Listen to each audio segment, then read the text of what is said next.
Menonton cerita itu, dan awal mula saya dibully, masa iya salawat dijadikan untuk mencari dunia, begitu gitu kan. Sudah pada dasarnya ya, namanya salawat itu kan, setelah saya banyak mempelajari sehingga saya pada akhirnya saya bisa bikin buku ya. Salawat itu adalah, kalau kita bersalawat kan kita itu meminta agar kita diberikan syafaat oleh Rasulullah SAW. Syafaat itu kan artinya pertolongan. Yang namanya pertolongan Rasulullah SAW itu bisa di dunia, bisa di akhirat, nggak cuma di akhirat aja. Jadi kalau orang yang banyak membaca salawat, dia pun akan dimudahkan hidupnya di dunia, nggak bakal kesulitan hidupnya. Gitu. Jadi kalau kita dimudahkan hidupnya di dunia, berarti kita sudah diberikan syafaat oleh Rasulullah SAW. Jadi syafaat itu tidak hanya di akhirat. Jadi kalau ada yang bilang tujuan salawat itu kan mendapatkan syafaat, iya betul mendapatkan syafaat, tapi syafaat itu nggak cuma di akhirat saja. Syafaat itu adalah di dunia dan akhirat, begitu, ya. Kemudian nanti saya sudah ceritakan ya, kisah pribadi pertama kali saya merasakan keajaiban salawat yang tadi ya, yang ATM berisi 300.000 sudah saya ceritakan. Nah ini pernah dibully. Dibully tahu ya, diejek, dicaci, dimaki, itu kan nama salawat. Jadi awal mula saya sudah banyak salawat nih. Awal-awal kan memang belum nampak perubahan drastis hidup saya sampai seperti yang sekarang ini gitu ya. Kalau teman-teman saya di Batam tuh saya dibully. Kalau misalnya nanti misalnya kan saya ikut musyawarah nih. Kalau bisa kalau di jemaah tabligh itu ada musyawarah halaqah, ada musyawarah markas, macam-macam tuh kegiatannya. Kalau saya di musyawarah hari di muhalla atau di musyawarah halaqah misalnya kan, misalnya nih. Nanti kita ada iuran uang ini. Itu tuh minta sama ahli salawat itu kan ada ahli salawat, dia tinggal salawatin aja. Kayak memang benar, cuma kan kayak kita diledekin gitu ya, kan gitu kan. Itu tuh ahli salawat, tinggal bilang aja sama dia, gitu tuh. Nah gitu. Terus misalnya kalau ada teman-teman yang datang ke rumah saya, kalau ada mana nih? Kenapa mati ya? Nah, misalnya kalau ada teman-teman yang datang ke rumah saya berteman dan mereka melihat saya dekat sama seseorang gitu, terus nanti dibully, kamu udah dekat sama si ini, udah berguru sama Muklis ya, udah jadi ahli salawat kamu sekarang, digituin. Jadi kayaknya Allah, misalnya teman saya kan ikut salawat nih, sallallahu itu kayak zikir ya. Kamu ngapain? Kamu mau minta apa? Kamu gitu-gitu, kamu mau minta apa? Mau minta mobil kamu, soal-soal kayak gitu. Hah? Kamu mau minta apa? Mau minta kapal terbang? Digituin Bu. Jadi kayak kita tuh anggap salawat, kita kalau bersalawat itu kayak dianggap remeh gitu. Nah, terus suatu ketika saya kan sudah bikin video YouTube ya, saya sudah berpenghasilan waktu itu di YouTube lebih kurang 10 juta. Tapi walaupun saya berpenghasilan segitu, dari YouTube saya sekitar tahun 2019 lebih kurang saya sudah pernah dari hasil YouTube konten saya itu saya dapat income 10 juta rata-rata per bulan. Tapi walaupun saya punya penghasilan gitu kan saya nggak menampakkan hidup glamor, tidak menampakkan, ya hidup saya biasa aja, sederhana aja, pakaian masih yang kadang-kadang masih memble kaosnya kayak koyak gitu ya, masih seperti itu. Masih biasa-biasa gitu. Jadi suatu ketika teman saya ngeledek saya, itu tuh YouTuber katanya, ya emang kamu dapat berapa sih dari hasil YouTube itu? Teman-teman saya itu yang saya anehnya juga, teman-teman saya itu yang sesama jemaah gitu, yang sering membeli saya tuh, berapa sih? Alhamdulillah bisa lah, saya kan merendah juga, bisa lah saya, alhamdulillah cukup, saya bilang 10 juta, 15 juta, 20 juta gitu ya. Alhamdulillah cukup. Diledek-ledekin gitu kan. Jadi terus tiba-tiba saya beli motor, kan motor saya dulu jelek, tiba-tiba saya beli motor yang apa waktu itu ya, saya beli cash kan gitu kan, dan beli motor, ini dari hasil YouTube ya, alhamdulillah, saya bilang gitu. Kredit 1 bulan berapa kreditnya? itu yang nanya-nanya gitu tuh teman-teman jemaahku. Ya, itu kadang-kadang saya sedih, teman-teman satu jemaahnya begitu gitu. Bayarnya nggak, alhamdulillah nggak kredit. Masa iya? Yakin? Kamu jangan bohong deh. Emang kamu uang dari mana? Gitu Bu. Ya gitulah, saya belum masih dianggap selalu direndahkan terus, walaupun saya waktu itu sudah berpenghasilan, tapi saya tidak pamer gitu kan. Kemudian apa ya, tiba-tiba saya daftar umroh tahun 2019, pertama sekali saya umroh. Udah gitu daftar umroh, heboh satu teman-teman saya kan yang di jemaah itu heboh, umroh. Jadi umroh, haji lebih wajib daripada umroh. Umroh tuh nggak wajib, sunnah kan gitu. Berjuang di jalan Allah lebih utama daripada itu. Umroh tuh nggak ada nilainya. Udah digituin, udah gitu nanti saya dibilang, kamu umroh yang itu ya, ikut umroh dulu, nanti nyicil gitu tiap bulan ya setelah enggak lah, saya udah lunas kok. Siapa yang bayarin? Ya pakai uang saya sendiri lah, saya bilang. Uang dari mana kamu? Emang kamu kerja apa? Kan kamu di rumah aja. Gitu Bu saya. Jadi saya dibully ya kayak gitu. Sampai segitunya kita berpenghasilan pun kita masih kayak nggak dipercaya. Yang paling anehnya ya, ketika itu saya tinggal di Batam, tetangga saya itu non muslim, sebelah sana non muslim, sebelah sini non muslim. Jadi memang karena saya kan bikin konten aja di YouTube waktu itu kan, jadi belum ada yang lain-lain, hanya bikin konten YouTube, nulis buku gitu. Jadi kerjanya di rumah. Jadi di zaman itu sudah marak-marak itu berita tentang terorisme, kan, pengeboman di mana, penghitungan terorisme di mana. Jadi karena berita-berita itu marak, ketua RT saya yang dekat rumah itu kayak curiga sama saya. Nanti jangan-jangan kayaknya itu saya curiga dah. Itu dia tuh kerjanya apa coba? Bolak-balik rumah pakai jenggot, nggak kemana-mana ya kan? Terus tetangga saya sebelah nanya, maaf Pak ya, boleh tahu nggak? Kamu tuh kerjanya apa sih? Kenapa emang, saya tanya gitu? Iya, soalnya Pak RT kemarin nanya, katanya coba dulu, jangan-jangan dia ngerakit bom kali di rumahnya.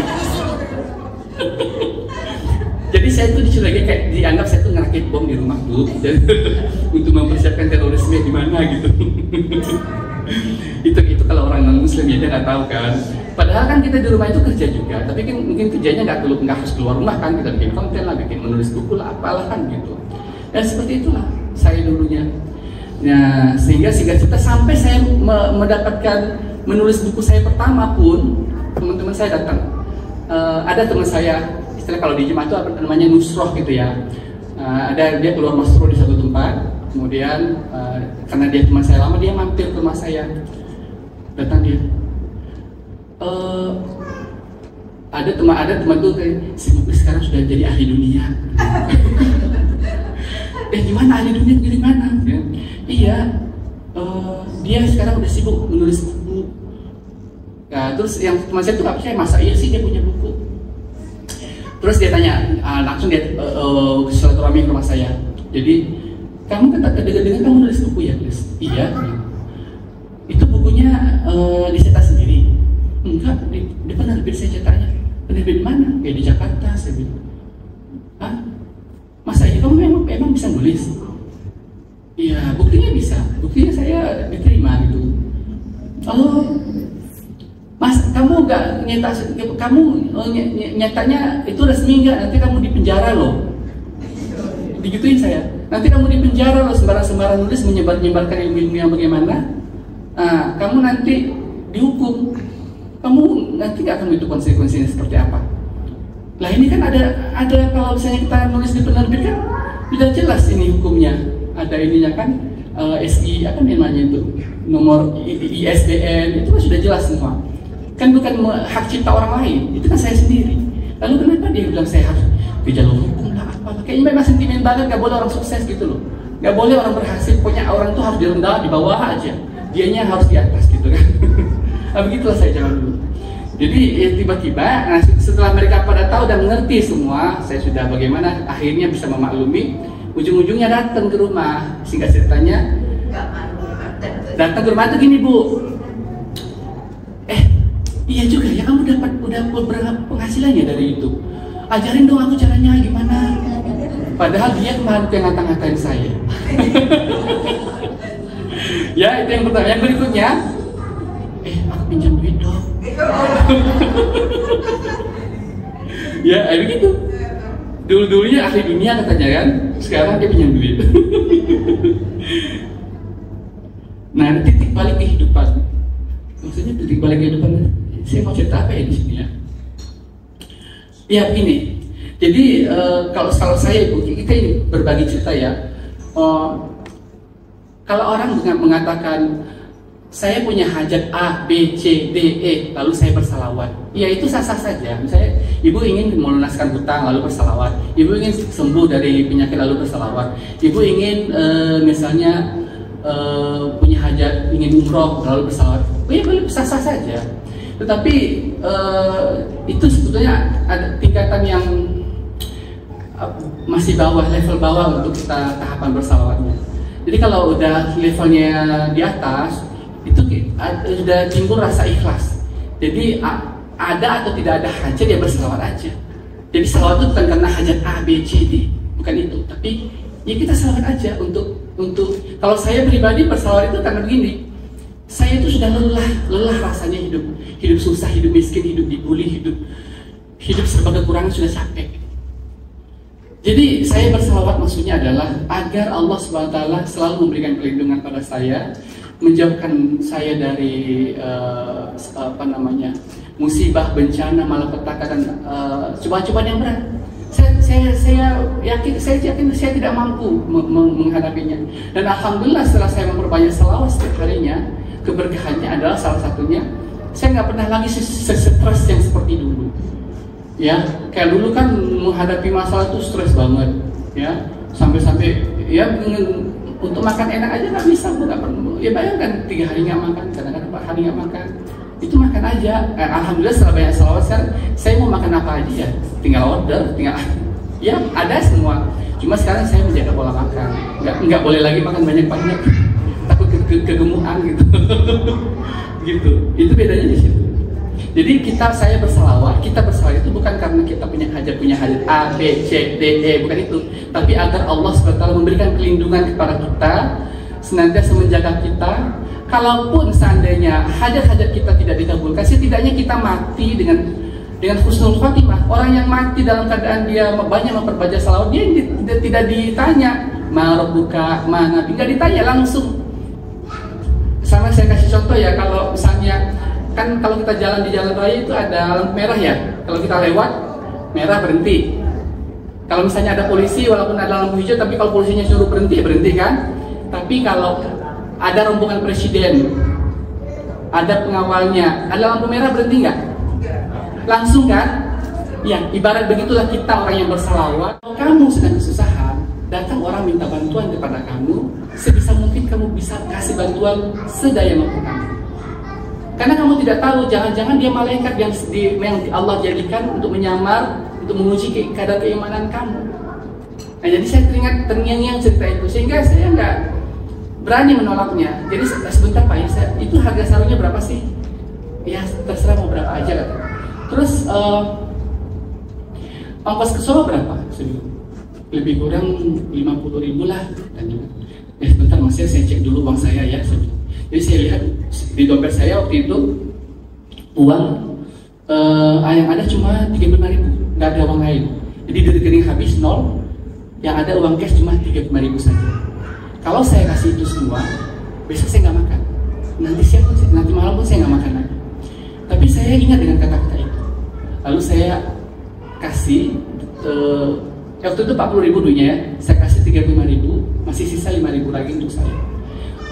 Waktu itu saya masih ada motor ya, motor paman saya. Jadi waktu itu harga bensin masih 5.000 rupiah, itu kalau kita beli di pom bensin bisa 2 liter kalau nggak salah. Jadi saya 5.000 tadi saya beli bensin, saya kasih uang tadi ya, dia sumringah banget, makasih banget, makasih ya. Kemudian uang yang tadi 5.000 saya belikan bensin, habis. Jadi malam saya nggak makan, besok pagi saya nggak bisa makan, jadi saya pergi ke kampus untuk kuliah, naik sepeda, itu pun saya kelaparan, saya nggak tahu mau makan besok tuh apa. Tapi yang anehnya ketika itu saya punya teman, dia datang dari Pekanbaru, namanya Ari Gayo. Dia datang telepon saya, "Please, aku sekarang di Jogja, kamu di mana?" Kita ketemu di Masjid Al-Ittihad. Oh iya, jadi saya permisi sama dosen untuk ketemu beliau. Singkat ceritanya saya datang ke masjid, ketemu. Pas ketemu, zuhurnya kami diajak ditraktir makan di warung, ada di depan itu namanya dulu warung Melayu ya. Kemudian pulang lagi ngobrol. Dia pamit, habis asar dia pamit, dia masukin uang ke kantong saya.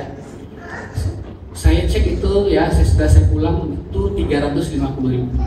Jadi yang tadi saya sedekah 35.000 itu langsung diganti oleh Allah 10 kali lipat, 350.000 begitu.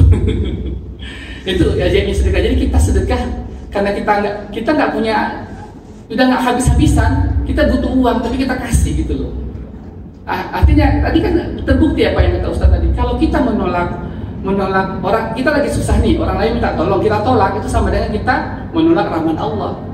Saya lagi butuh, tapi orang minta tolong, saya kasih, itu saya namanya menerima rahmat Allah yang akan datang pada saya. Buktinya terbukti rahmat Allah datang, walaupun saya harus bersabar kelaparan malam hari kan, tapi besoknya kan Allah ganti. Itu kisahnya. Nah, jadi waktu itu saya Januari mau umroh ya, doa sama Allah. Setiap bulan saya kasihkan dana 1 juta setiap bulan. Jadi tipsnya begitu Bu, saya kasih tips ya. Kalau kita ingin sesuatu, misalnya biaya umroh berapa? Biaya umroh 40 juta, contoh ya.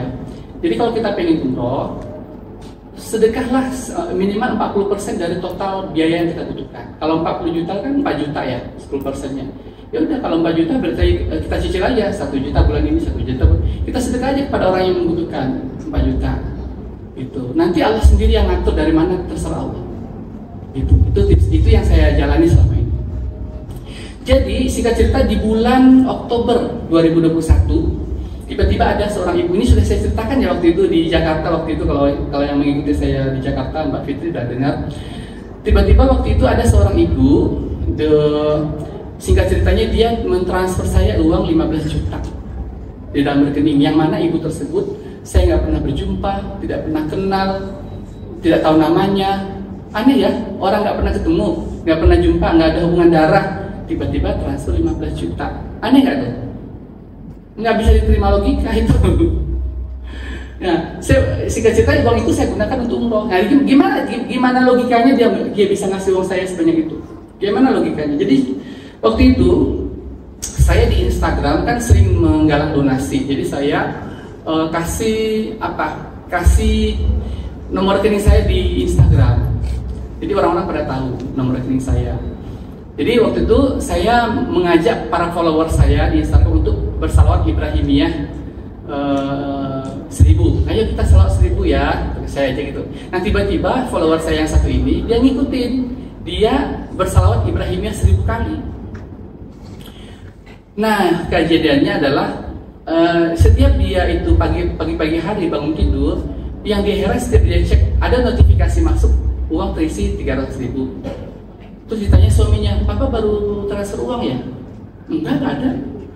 Terus dia, siapa yang transfer ya? Ditanya-tanya yang lain tuh nggak ada. Terus besoknya lagi masuk lagi 500.000. Ditanya lagi nggak ada. Nah itu terjadi tiap hari, 800.000, 1 juta berapa, terjadi setiap hari ada notifikasi seperti itu.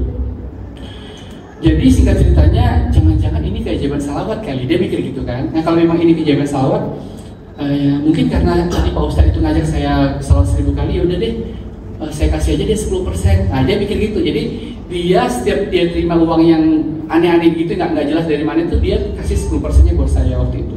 Jadi makanya saya ditransfer mula-mula 300.000, besoknya 500.000, besoknya. Jadi setelah beberapa hari saya bilang, ini siapa yang kasih uang seperti ini, saya pikir. Besok-besoknya dia kirim DM saya, Pak Ustadz, beberapa hari ini kan ada uang masuk ya, itu dari saya loh, katanya. Oh iya, jadi Pak Ustadz, saya itu udah beberapa hari ini masuk terus uang rekening, saya nggak tahu dari mana asalnya. Dan itu terjadi sampai sekarang. Menurut Pak Ustadz itu bagaimana ya? Katanya. Oh, gini aja Bu, Ibu nanti coba datang ke bank. Waktu itu katanya bank BNI ya, coba datang ke bank. Nanti tanya aja sama customer service itu asalnya dari mana. Nanti biar kita bisa identifikasi, bisa kita mengambil kesimpulan. Nah, singkat ceritanya hari Seninnya itu dia datang ke bank. Terus yang anehnya itu banknya bilang begini, Ibu, iya betul, tiap hari ini tanggal A, B, C, D sampai sekarang itu ada uang masuk. Tapi di sini di data kami yang tertulis adalah ini uang masuk Ibu yang menabung sendiri atas nama Ibu. Ibu sendiri menabung atas nama Ibu sendiri, masa Ibu lupa? Kok Ibu nanya ke saya, menanya ke customer service? Padahal ibu itu datang ke customer service ingin menanyakan itu uang dari mana, tapi orang bank bilang itu uang Ibu sendiri, katanya. Kan jadi bingung, saling tuduh-tuduhan. Jadi karena itulah disimpulkan bahwa itu uang dari Allah, dari mana logikanya itu saya nggak ngerti. Jadi akhirnya dikombinasi, udahlah Pak Ustadz, kalau misalnya ada lagi yang seperti ini, nggak usah tiap hari lagi lah saya transfer, saya kumpul dulu ya, katanya. Jadi makanya dikumpul, tiba-tiba nggak tahu tuh sudah berapa bulan, pas bulan Oktober tuh tiba-tiba saya ditransfer 15 juta, gitu ceritanya. Ya saya pun antara percaya nggak percaya, saya antara nggak percaya tapi faktanya dia ngasih saya 15 juta. Kalau dipikir-pikir, sebodoh itu orang mau ngasih 15 juta tanpa ada sebabnya kan? Begitu kan? Nah itu, jadi kalau orang bilang itu hoax lah, demi konten lah, demi apa, ya terserah dia. Tapi kita yang mengalami sendiri pun sebenarnya bingung. Tapi nyata terjadi gitu. Nah singkat cerita itulah uang 15 juta itulah saya bayarkan lunasi biaya umroh. Saya bisa umroh tahun 2019. Kemudian singkat cerita, sepulang saya umroh, saya masih dikasih lagi 10 juta sama ibu yang tadi. Total pemberian dia semuanya adalah 25 juta rupiah. Ya, itulah kisah keajaiban saya yang sampai saat ini saya nggak bisa lupa itu. Udah padahal terjadi berapa tahun yang lalu. Tadi sudah. Nah akhirnya sekarang sudah bisa menerima dalam artian saya nggak mengalami pembulian lagi kayak dulu ya. Bayangkan kalau seandainya saya tidak diterima, kira-kira ibu bapak itu mau nggak hadir di sini sholat berjamaah bersama saya? Kenapa ibu bisa menerima? Karena ibu sendiri kan ada pengalaman spiritual kan yang dialami. Suatu ketika ya saya ini kan konten-konten saya itu misalnya yang judulnya aneh-aneh, ATM terisi sendiri, yang uang terisi gitu-gitu kan, aneh-aneh kan judulnya kan seperti itu. Jadi orang-orang melihatnya ini apa nih hoax, ini untuk dunia, apa macam-macam komentarnya. Suatu ketika ada seorang laki-laki yang menganggap seperti itu, dia menganggap remeh dengan saya. Allah sholawat kok dijadikan untuk dunia begini-begini. Tapi dia memperbanyak sholawat terus. Suatu ketika terjadi sama dia Bu. Jadi ketika dia itu ngambil gaji, dia kan ada gaji dari perusahaan. Gajinya berapa ya? Diambil saldo gaji, masih ada sisa saldonya, misalnya gajinya 5 juta, masih ada 4 juta lagi. Yang dicek itu dari mana ya? Nggak jelas. Nah ditanya orang bank pun begitu juga. Jadi dari situ dia pun bingung ini dari mana ya, tapi kok ada. Lah kalau dibilang hoax, bingung juga kan, tapi terjadi nyata. Tapi kalau dilogikakan nggak masuk akal. Begitu. Ya akhirnya dia minta maaf, Pak Ustadz. Maaf ya, saya dulu pernah merendahkan, pernah bilang itu Pak Ustadz itu kontennya hoax bagaimana. Tapi sekarang terjadi sendiri sama saya. Uang saya itu di ATM kok ada bertambah segini, tapi saya nggak tahu dari mana asalnya. Dan saya udah tanya-tanya kemana, nggak tahu, nggak ada yang transfer. Tapi udah saya tanya ke bank juga, banknya bilang ya ini memang uang kamu. Saya nggak habis pikir kok itu terjadi. Gitu. Nah, jadi ada beberapa orang tuh yang pernah meminta maaf kepada saya dengan kejadian-kejadian aneh seperti itu.